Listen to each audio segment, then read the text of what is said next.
Hello students, आपको पढ़ाया जा रहा है चैप्टर 11 की तीसरी हेडिंग पुनर्योगज डीएनए प्रौद्योगिकी के प्रक्रम के बारे में। ठीक है, इसमें आपको बताया गया कि जो पुनर्योगज डीएनए प्रौद्योगिकी है वो उसके चरण विभिन्न अनुक्रम में सम्मिलित हैं, जैसे कि डीएनए का विलगन, डीएनए का खंडन, डीएनए खंड का संवाहक से बंधन, पुनर्योगज डीएनए का परपोषी में स्थानांतरण और परपोषी कोशिकाओं का माध्यम में व्यापक स्तर पर संवर्धन व वांछित उत्पाद का निष्कर्षण।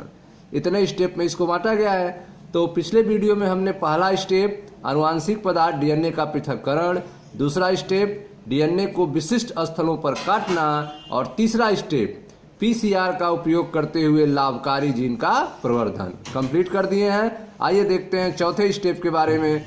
चौथा है आपका पुनर्योगज डीएनए का परपोषी कोशिका जीव में निवेशन के बारे में। तो ध्यान दें, पुनर्योगज डीएनए का परपोषी कोशिका जीव में निवेशन।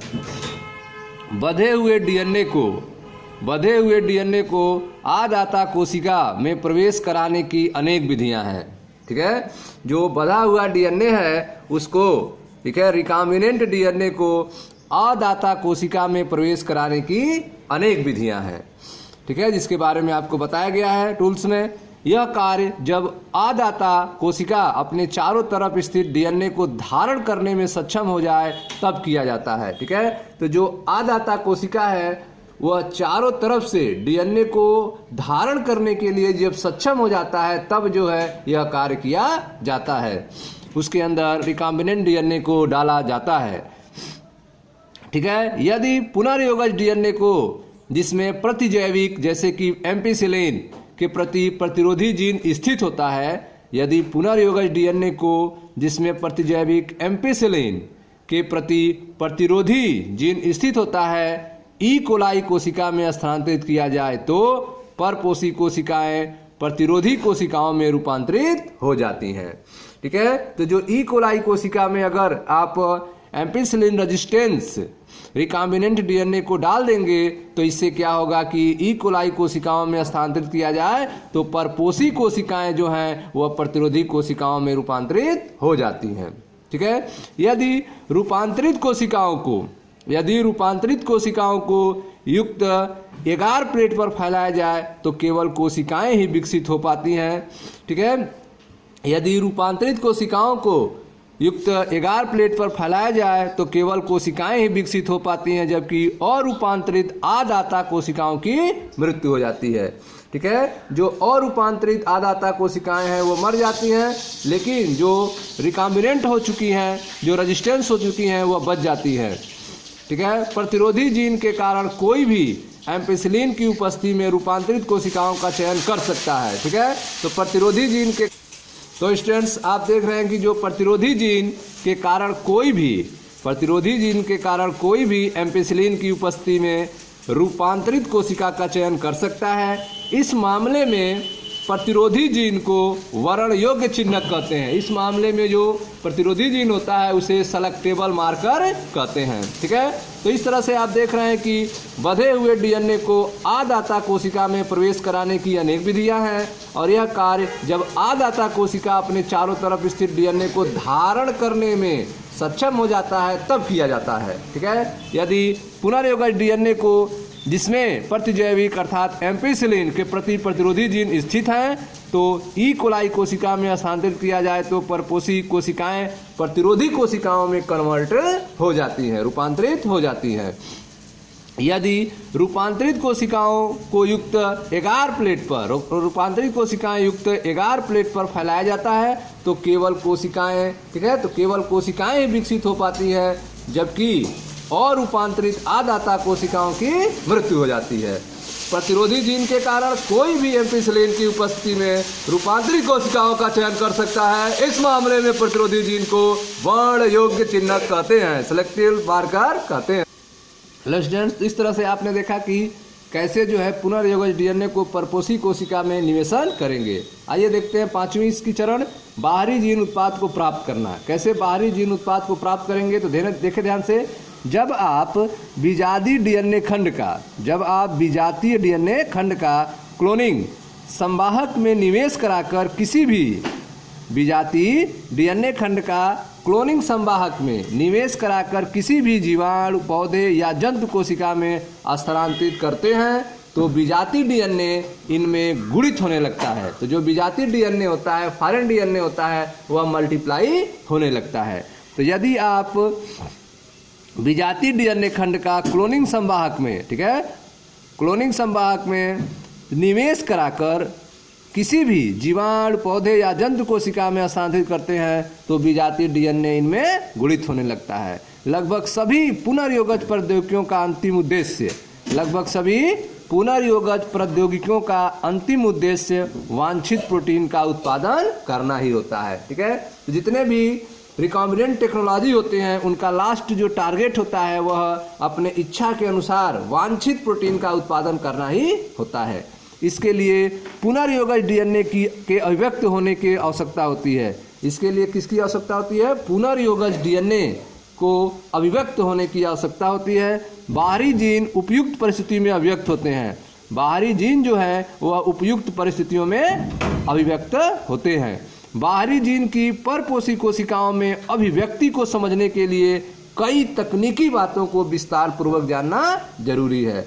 तो बाहरी जीन जो है उपयुक्त परिस्थिति में अभिव्यक्त होते हैं और बाहरी जीन की परपोषी कोशिकाओं में अभिव्यक्त को समझने के लिए कई तकनीकी बातों को विस्तार पूर्वक जानना जरूरी है। वांछित जीन को क्लोन करने लक्ष्य प्रोटीन की अभिव्यक्ति को प्रेरित करने वाली परिस्थितियों को अनुकूलतम बनाने के बाद कोई भी इसका व्यापक स्तर पर उत्पादन करने के बारे में सोच सकता है। ठीक है, तो आप देख रहे हैं कि वांछित जीन को क्लोन करने, लक्ष्य प्रोटीन की अभिव्यक्ति को प्रेरित करने वाली परिस्थितियों को अनुकूलतम बनाने के बाद कोई भी इसका व्यापक स्तर पर उत्पादन कर सकता है के बारे में सोच सकता है। क्या आप कोई कारण बता सकते हैं कि बड़े पैमाने पर उत्पादन क्यों आवश्यक है? ठीक है, तो आप देख रहे हैं कि बाहरी जीन उत्पाद को प्राप्त करना, ठीक है, बाहरी जीन उत्पाद कैसे प्राप्त करेंगे? तो इसके लिए आप जानते हैं कि विजातीय डीएनए खंड का क्लोनिंग संवाहक में निवेश कराकर किसी भी जीवाणु, पौधा या जंतु कोशिका में स्थानांतरित करते हैं तो विजातीय डीएनए इनमें गुणित होने लगता है। ठीक है, लगभग सभी पुनर्योगज प्रौद्योगिकी का अंतिम उद्देश्य जो है वह वांछित प्रोटीन का उत्पादन करना ही होता है।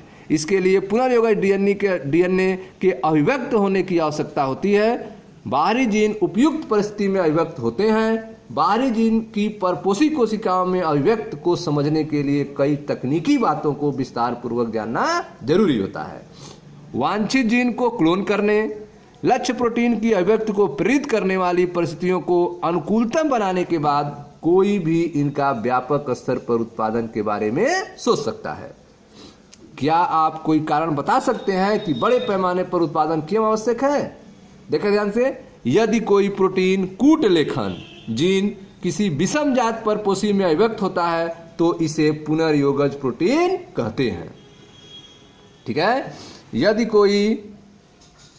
कोई प्रोटीन कूट लेखन इनकोडिंग जीन किसी विषम जात, ठीक है, हेटेरोलोगस परपोषी में अभिव्यक्त होता है तो इसे क्या कहते हैं? पुनर्योगज प्रोटीन कहते हैं, रिकॉम्बिनेंट प्रोटीन कहते हैं। लाभकारी क्लोनित जीनों को आश्रय देने वाली कोशिकाओं का छोटे पैमाने पर प्रयोगशाला में वर्धन किया जा सकता है। ठीक है, तो जो भी लाभकारी क्लोनिंग जीन को आश्रय देने वाली कोशिकाएं हैं उनको आप छोटे पैमाने पर कम संख्या में प्रयोगशाला में ग्रो करा सकते हैं, वर्धन किया जा सकता है। संवर्धन को वांछित प्रोटीन के निष्कर्षण में प्रयोग कर सकते हैं और पृथक्करण की विभिन्न तकनीकों का प्रयोग करते हुए इस प्रोटीन का शोधन करते हैं। ठीक है, कोशिकाओं को सतत संवर्धन तंत्र में गुणित कर सकते हैं जिसका उपयोग किए गए माध्यम को एक तरफ से निकालकर दूसरी तरफ से ताजा माध्यम को भरते हैं ताकि कोशिकाएं अपने क्रियात्मक रूप से सर्वाधिक सक्रिय लाग प्रावस्था में बनी रहें और अधिक मात्रा में प्रोटीन का उत्पादन करते रहें जिसका उपयोग मानव के लिए किया जा रहा है। यह संवर्धन विधि अधिक जैव मात्रा के उत्पादन में वांछित प्रोटीन के अधिक उत्पादन हेतु उपयोगी होती है। ठीक है, तो आप देख रहे हैं कि जो भी आप प्रोटीन का उत्पादन करना चाहते हैं अधिक मात्रा में तो इस टेक्निक का आप यूज करते हैं जिनमें जो प्रोटीन तैयार होता है उसे पुनर्योगज प्रोटीन कहते हैं, रिकॉम्बिनेंट प्रोटीन कहते हैं। क्योंकि आप जानते हैं कि प्रयोगशाला में जो है जो कोशिकाएं हैं जिनके अंदर जो है इन क्लोनिक जीनों को आश्रय दे रहा है, वो उन कोशिकाओं को छोटे पैमाने पर ही वर्धन किया जा सकता है, बड़े पैमाने पर तैयार नहीं किया जा सकता है। ठीक है, तो इसलिए जो है हमें एक नई टेक्नोलॉजी की जरूरत होती है ताकि हम कम आयतन संवर्धन से उत्पाद की पर्याप्त मात्रा का उत्पादन कर सकें। इसके लिए उत्पादों की अधिक मात्रा के उत्पादन के लिए हम बायोरिएक्टर के विकास की आवश्यकता होती है। ठीक है स्टूडेंट्स, तो हम बायोरिएक्टर के बारे में अब पढ़ेंगे कि बायोरिएक्टर जो है कैसे कम आयतन संवर्धन में उत्पाद की पर्याप्त मात्रा को बढ़ा देता है। ठीक है, देखें ध्यान से। वांछित जीन को क्लोन करने, लक्ष्य प्रोटीन की अभिव्यक्ति को प्रेरित करने वाली परिस्थितियों को अनुकूलतम बनाने के बाद कोई भी इसका व्यापक स्तर पर उत्पादन करने के बारे में सोच सकता है। क्या आप कोई कारण बता सकते हैं कि बड़े पैमाने पर उत्पादन क्यों आवश्यक है? तो बड़े पैमाने पर उत्पादन इसलिए आवश्यक है क्योंकि ठीक है, जो भी प्रोटीन उत्पाद या फिर जो भी दवाएं बनाई जाती हैं इस टेक्निक से, उनको ज़्यादा मात्रा में लोग यूज करते हैं, इसलिए जो है जरूरी है कि बड़े पैमाने पर उत्पादन किया जाए। यदि कोई प्रोटीन कूटलेखन जीन किसी विषम जात परपोषी में अभिव्यक्त होता है तो इसे पुनर्योगज प्रोटीन कहते हैं, रिकॉम्बिनेंट प्रोटीन कहते हैं। लाभकारी क्लोनिक जीनों को आश्रय देने वाली कोशिकाओं का छोटे पैमाने पर प्रयोगशाला में वर्धन किया जा सकता है। ठीक है, संवर्धन को वांछित प्रोटीन के निष्कर्षण में प्रयोग कर सकते हैं और पृथक्करण के विभिन्न तकनीकों का प्रयोग करते हुए इस प्रोटीन का शोधन करते हैं।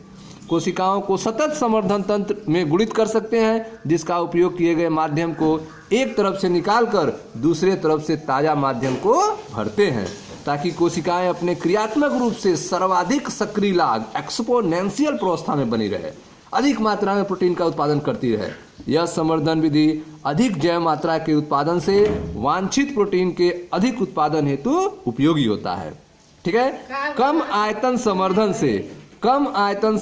से उत्पाद की पर्याप्त मात्रा का उत्पादन नहीं हो सकता है। ठीक है, कम आयतन संवर्धन से उत्पाद की पर्याप्त मात्रा का उत्पादन नहीं हो सकता है। इन उत्पादों के अधिक मात्रा में उत्पादन हेतु बायोरिएक्टर का विकास की आवश्यकता होती है, जहां संवर्धन की अधिक आयतन 100 से लेकर 1000 लीटर संशोधित किया जा सके। ठीक है स्टूडेंट्स, तो अब हम पढ़ेंगे बायोरिएक्टर के बारे में जहां संवर्धन की अधिक आयतन को संशोधित किया जाता है। Thank you.